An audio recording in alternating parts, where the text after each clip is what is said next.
Okay. Video diary for Friday, September 6th, 2024. I got my pazopanib,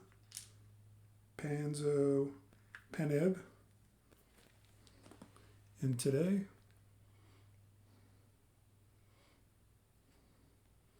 they came via FedEx, and I've already taken them, but I'll show you. They're these little gray pills. I'm supposed to take 4 of them at a time. 800 milligrams total, 200 milligrams pop.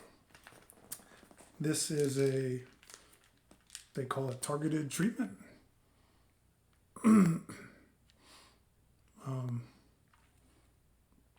So it's not chemo, it's not a clinical trial. These are actually like proteins made in a lab somewhere and mass produced. It says it's used to treat patients with kidney cancer and soft tissue sarcomas. So hey, me. Did some Googling. This is a 30-day supply of this drug. So it's 120 pills. And this bottle will cost, depending on what source I look up, between $15,000 and $18,000. So pretty pricey. It was about the same price as the Keytruda immunotherapy that I was on back in January. Those shots were about $15,000 a pop. So pretty pricey for some of these drugs. I have no idea how much it costs to make. I'm assuming much less than $15,000 to $18,000. But I take these every day. On an empty stomach, it says an hour before or 2 hours after a meal. So I took mine a little bit ago, first dose. I'll probably take one of these on camera just for the heck of it. I mean, it's nothing exciting. It's just taking a pill, but whatever, you can see it. Tons of, warnings and drug information, lots of liver stuff. Like, I'm guessing this is pretty rough on your liver, and so they'll be keeping an eye on my liver blood counts or whatever. But like if I'm looking jaundice, my urine's really dark, all kinds of. If I get pain on the right side down here where my liver is, stomach, spleen, liver. So under the diaphragm, if I get pain in my liver, all kinds of crap, I gotta go to the ER, tell my doctor, all this stuff. If my belly swells up,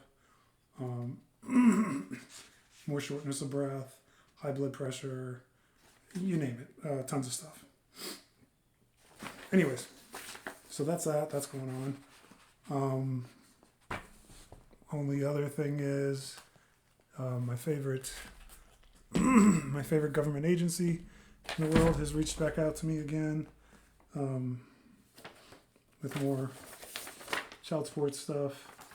I really need to get off the pot and have them recalculate my child support requirements, because right now it's about $1,500 a month, which is beyond tight for my budget. It's a third of that's the back due child support, and the rest is the base amount. And the base amount should change due to my employment status and other factors on the ex-wife side too. So I really need to do it. And I've been procrastinating making the phone call and doing this stuff because I was just outside. I was thinking about like, why have I been procrastinating this? Why don't I want to do it? And it's really just because like every time I get courts, the legal system, the state involved in my life, it goes poorly for me. So it's really, I'm trying to avoid pain, because I just feel like trying to get my payment from here to here based on my income going from here to here is going to somehow backfire on me, because virtually nothing has gone well for me in the civil legal system, or the criminal for that matter. It's just been a terrible experience all the way around. I mean, I've been the definition of what you would call a loser in the court system here in this state and these counties, and I'm not eager to subject myself to possible losing again, but I need to. It's in my best interest to do so. So Monday, I think I'm going to try to do that, as much as it can kind of just suck to do. And if it has unintended outcomes, at least my intentions were right and good, and we'll do the best we can. Hopefully I can keep lawyers out of it. They get expensive. Other than that, I want to talk about something today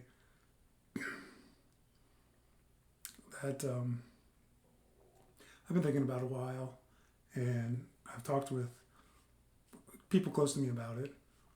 Josie, my parents, a couple of friends, but the topic is pain, physical pain, because it was a couple weeks ago, maybe longer. Somebody asked me, why are you whatever the way you were? I can't remember the specific question. I was like, I have terminal cancer. And they said, oh man, sorry to hear that. I hope you're out ticking off all those boxes off your bucket list. What's next on your bucket list? And I gave some BS answer. I was like, oh yeah, I'm gonna go do blah blah blah blah blah. But deep down inside, I was really irked by that person's question, and the lie I had to give them, because, and I'm not mad at them personally. It's just, I think there's like a general misunderstanding of what going through this stuff is like. I had this misunderstanding as well. I mean, my hopes were like I would be in such a place that whenever I quit work, because I knew I was going to have to quit work, I knew I wouldn't be able to really function well at work, and perform at my job. I was hoping that I would feel good. I could get up early and go get in the car and catch a sunrise. While Josie was out at work, I could go visit with friends. I could get cardio in the morning. Yeah, get up early, cardio, come home, cook a big breakfast, eggs and bacon and coffee, and sit out on the back porch with the dog and walk around the backyard in a nice fall morning, and life would just be great. And what reality is I wake up and I hurt. And I feel like I have several knives stuck in my chest at all time, usually around the diaphragm. I feel like I have 100 pounds sitting on my chest here all the time. I brush my teeth. It hurts. I go to the bathroom. It hurts. Not it hurts. My body hurts. I make breakfast. I make that coffee. I hurt. I drop something on the floor. I sometimes don't pick it up because bending over compresses the lung and it hurts and it makes me short of breath. Taking a shower is actually exhausting now. And I haven't washed the part below the fat part of my calf probably in, 6 to 8 weeks, because I can't reach it. I physically can't reach things below mid-calf. I can still put my socks and shoes on, but that's sitting down and struggling to bring the knee up to the chest. But like the right leg that I had the surgery on, and bringing that knee up, and like I cannot clip my right toenails. I can't physically reach my toes anymore. And so, and even if I could and get my knee up that high, like even trying to, it hurts. And I still have the physical pain from the surgery. It hurts. you know, me and Josie sit and lay on the couch. And I try to cuddle with her. It hurts. You know, she lays her head on my chest. I don't tell her, but you know, it hurts. You know, physical weight on my chest. A little bit feels good, like a pillow. Anything more than that, like the dog or anything, it hurts. Everything just, there's always pain. Always. And other things that I never thought about, but I can sympathize with elderly people now is my skin is not the same. I itch, I go to scratch, and my skin is paper thin. I scratch myself, it hurts. I cut myself. I might even bleed. I'm frail, I'm fragile. My skin is, at least, you know. My skin's always dry. It's super thin. My veins on my forearm, I mean, they used to pop out like crazy, especially when I was working out. I mean, you could just rub your hand over my forearm and it'd be like dump, dump, dump, dump, dump, dump. Big monster veins. They've all receded into my body, and you know, I'm kind of this shadow of my former self. What else hurts? My gastrointestinal system doesn't behave the way, and that's another thing, I guess. A lot of my body functions don't behave the same way they used to. Almost every bodily function that you have is different. My nose doesn't behave the same. My sinuses don't behave the same. My eyes hurt. I watch a movie and at the end, my eyes hurt and I just need to like close my eyes. I feel like I've been staring at a monitor all day. My eyes hurt. My tongue hurts. I get bumps on my tongue that hurt.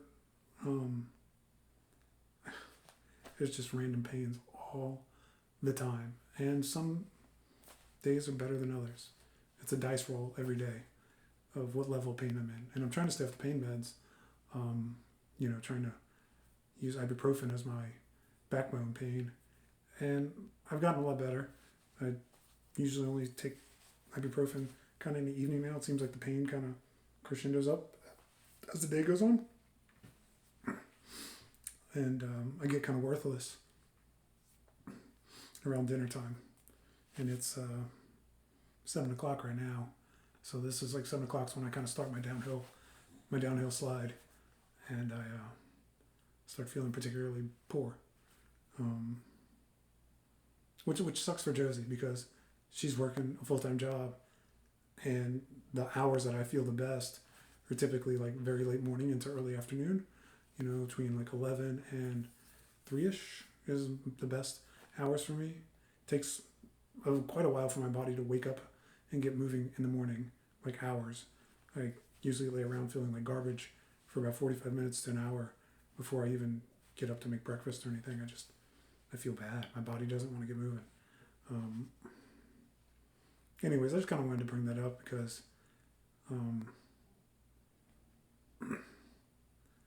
knew I wasn't going to feel good going through this journey, but I didn't expect the level of fatigue because I'm really, really tired a lot of the time. I didn't expect the fatigue or the pain. Both of those have really hit me hard, especially this year, especially in 24. And, you know, I don't know if it gets better. I hope it does. It needs to. But mentally it's tough to cope with because I just know the person I used to be. I know how full of energy I used to be, how spontaneous I used to be to just be able to do anything I wanted to. I had endless energy, I had endless strength, endless stamina to do whatever. And now I think twice about dropping a napkin on the ground and picking it up. It's a very different person than what I was just 2 years ago. And it's, like I said, it's tough. Anyways, I wanted to share that because it's something I think about a lot. And it's something I hope that gets better, not only for myself, but for everybody around me. If you're fortunate enough to see me in person or even on a video like this, you're probably seeing me at a good moment. There's plenty of off-camera moments that I am utterly miserable and maybe I'll get bold enough to showcase that one day, but I don't think anybody needs to see that. Other than that, look at this guy. Oh, he woke up. Sleepy dog. Yeah, I see you.